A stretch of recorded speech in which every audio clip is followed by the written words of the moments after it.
Mga bata, ani ana usab si Teacher Zeresh. Karon ato ang katunan kung unsaon nga matakdo ang pitch nga atong madungog sa mga matang sa atong palibot mintras kita magkanta. Pananglitan usa ka example sa kamatang nga naay tingog kung atong patingogon kani nga pitch pipe. Pagkakaron gusto nako nga maminaw kamo sa pitch nga ihatag niini nga pitch pipe.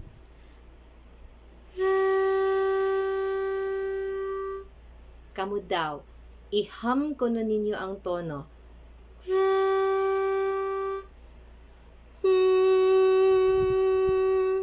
Kamo kuno be? Very good.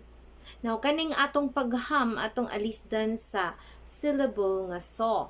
Okay? So.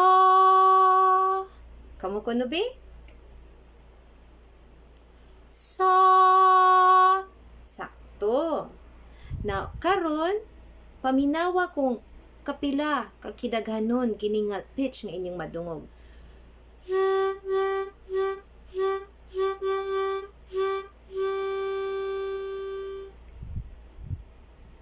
Again.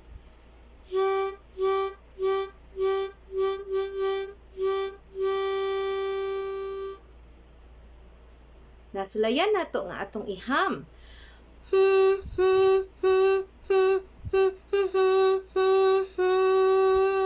Kamo kuno.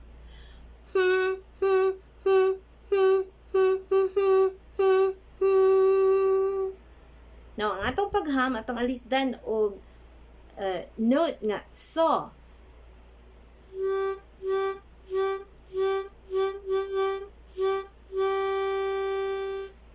So, so, so, so, so, so, so, so, so. Kamo kuno. Sublion na to.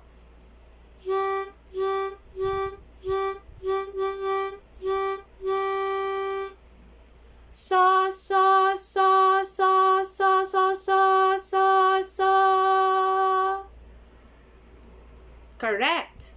Karon atong ilapat ang mga pulong nga maayong adlaw higala ko sa pitch nga atong madungog. Sama inani. Maayong adlaw higala ko. Tukpa ba kini sa tono nga inani?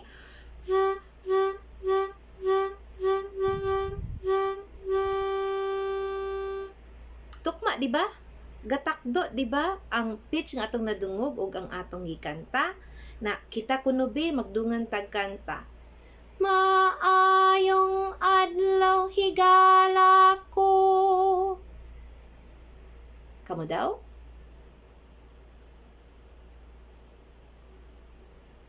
Very good.